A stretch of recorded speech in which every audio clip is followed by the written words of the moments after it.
it's very fitting that we kick off Dutch Blockchain Week with a topic on convergence. 2020 underscored significantly the need for more interoperability in systems. Collaboration and compatibility issues are key to address in a world after COVID-19. And thank you, Jonathan, for paving the way for my keynote. I'll come with the topic of collaboration today from the perspective of data. Jonathan referred to data exchanges using tokenization, data for tokenization, so I'll pick back on that later in my keynote. But really, what are the opportunities of data exchanges and the role of blockchain within? But first, let's take stock of where we are today. In 2020, we've seen blockchain consortia evolved. Some initiatives have moved into solutions and are gaining network effects or have become commercial entities. For some in 2020, we've really seen the potential of industry-wide adoption. On the other hand, several attempts failed, or perhaps getting to consensus was too difficult, which negatively impacted time to market. Various blockchain consortia have seen the benefits of collaboration pay off.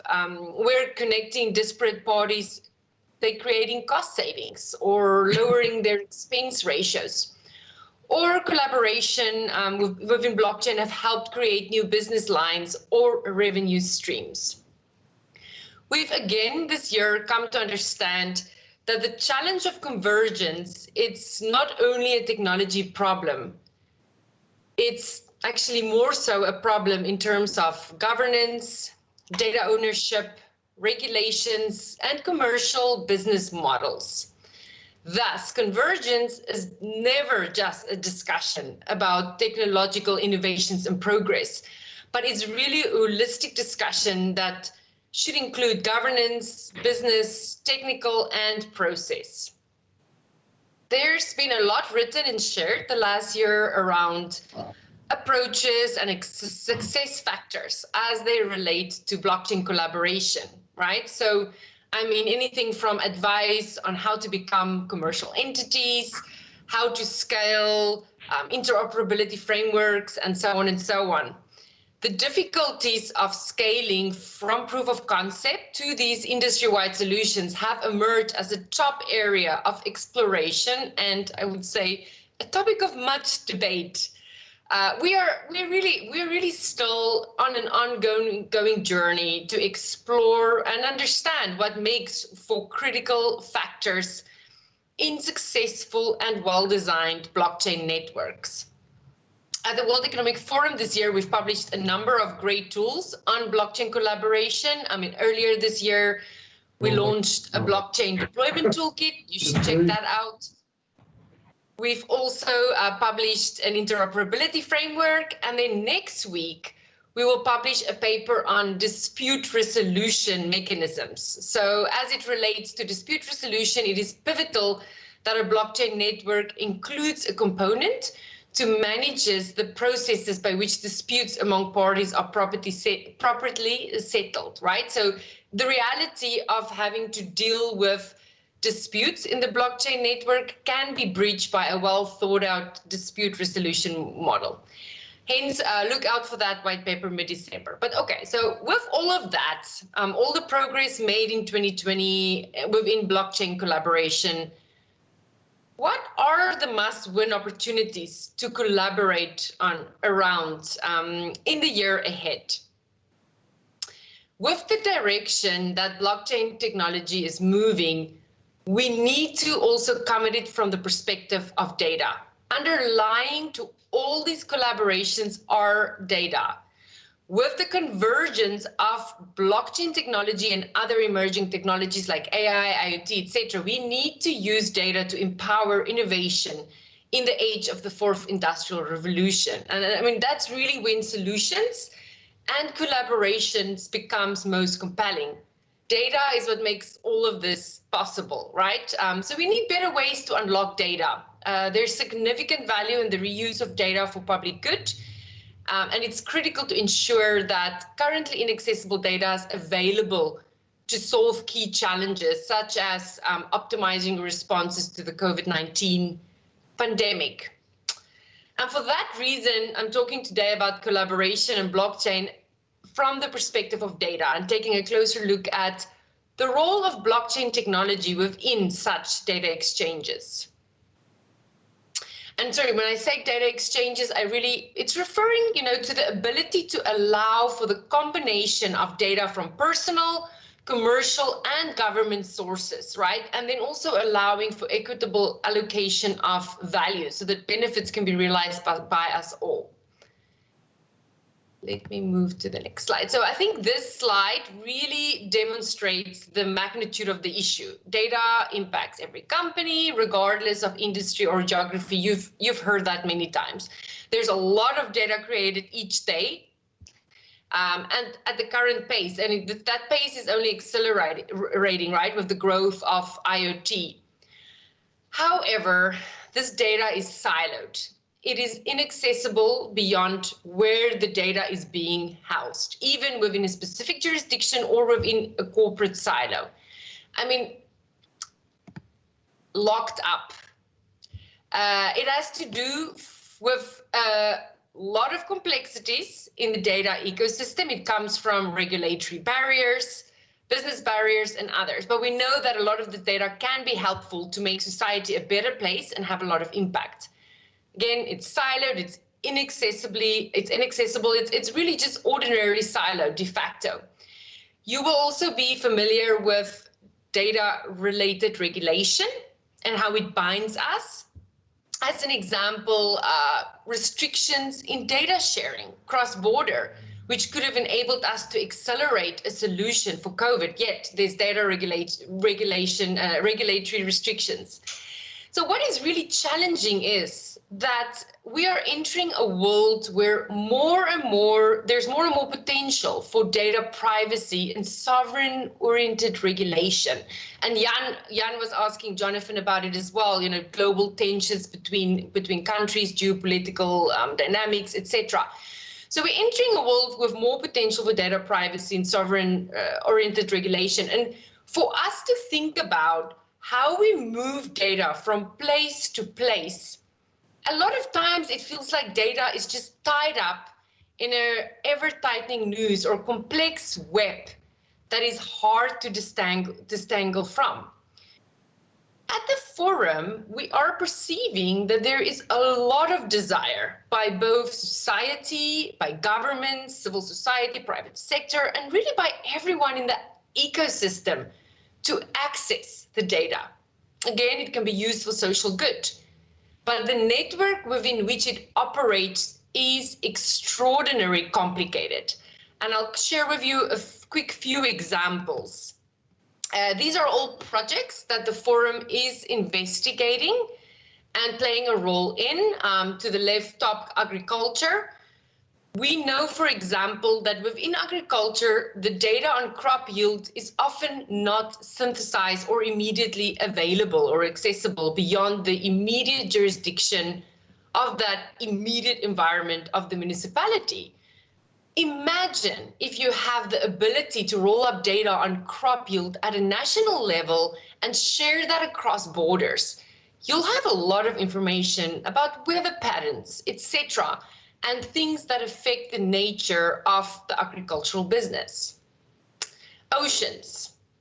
With oceans, we know that the data resides in territorial waters. It's very complicated because of the sovereignty and the ownership around it is very complicated. But we know that in order to get to clean oceans, we are going to have to figure out how to get and share this data, how to collaborate. Unless we can think of that transit, we're not going to get to the potential we have for sustainable oceans. Other examples here, consumer wearables that can collect data to help with the management of pandemics. Here on the bottom right corner, precision consumption. 71% of all deaths globally are caused by non-communicable diseases. These are accelerated by unhealthy, uninformed, or inaccessible consumer choices. individual health has now risen to be one of the greatest societal challenges faced today. So the opportunity is, if we can provide individuals with personalized and trusted insights, it can help them to sustain healthier lives. I mean, we can create transparent systems for using personal wellness data for the common good. So in talking about collaboration around data and unlocking the value of data, and I promise I'm going to get to the blockchain part very soon, so bear with me, but I do need to touch on the importance of considering cultural notions of privacy. And again, just how complex this gets when we talk about convergence and collaboration. These are 4 examples, 4 different pictures representing different places in the world: China, the UK, France, and the US, showing surveillance cameras. You can see that surveillance, it's becoming an ever ongoing issue. How do we think about cultural issues of privacy? The reality is that a lot of the regulation in that web that I described earlier is predicated upon cultural ideas of what is acceptable to do with data and what privacy protection should be in place. And we know that those are different. So how do we think about globally creating an ecosystem or data collaboration globally, universally, that allows and enables us to access data, because again, it can help us solve many important problems, but can also be respectful of individualized, localized notions of things like privacy or citizen space.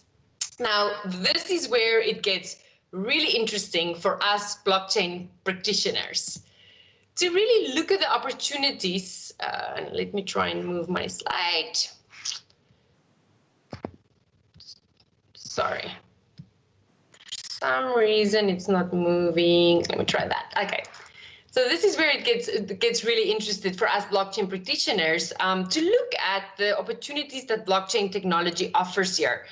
Jonathan actually went in more depth in talking about some of these, the potential of tokenization. He talked about zero knowledge proof, digital signatures, etc. Blockchain is a key enabler in the future of harnessing the full value of data. So think about the potential of tokenization that blockchain offers. Smart contracts as legally binding instruments. The unique privacy preserving techniques enabled by blockchain, and how automation and autonomous software agents or data trusts can help enable more flexible data governance models. On-chain data can be encrypted so that it's only visible by authorized parties.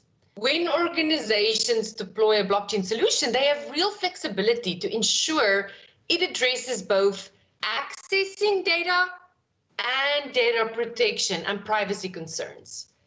Blockchain, with other 4IR technologies, are on a path to enable differentiated permissioning of the same data, so allowing for that virtuous cycle of data, right? It can allow the reuse of data, so we can really untap the value of data over and over again from the same piece of data. This is what blockchain allows us to do. It's an enabling technology. It allows us also to have much more transparency in the distribution of data and the compensation and even potential monetization of data. It can also allows us to more accurately source data. Perhaps it would be useful to use an example here. You might be familiar with Tip the Farmer projects. Yeah, that's a good example. So Tip the Farmer projects, that's where I, as an end consumer of a cup of coffee, can actually provide economic value to the origin source of the coffee, in this case, the farmer, so where the analogy tip the farmer comes from. But this is an example of a type of model where blockchain is a key enabler to allow us more transparency in the distribution of data and also help with the compensation and more equitable allocation of risks and rewards from the value that you're getting as an ecosystem. So what's the opportunities here for the Dutch ecosystem, whether you in public or private sector? I think as leaders in the blockchain space, we need to understand that with the direction that blockchain technology is moving in, we need to also come at it from the perspective of data. You need to educate and explore this orientation. Access to data is what is in many ways impeding us to accelerate these new technologies and also their adoption in scale. So foundationally, for governments, and can say the same for private sector, but for governments, if they want their citizens to become part of the new economy, the digital economy, they also have to educate and orientate around the convergence of blockchain, other emerging technologies, and forward-looking data policy and governance models. So that way, governments can position for success now. The World Economic Forum is working on initiatives with our partners in both public and private sector where we are exploring these new flexible and forward-looking data models together with understanding the enabling abilities that blockchain technology has to offer. Thank you.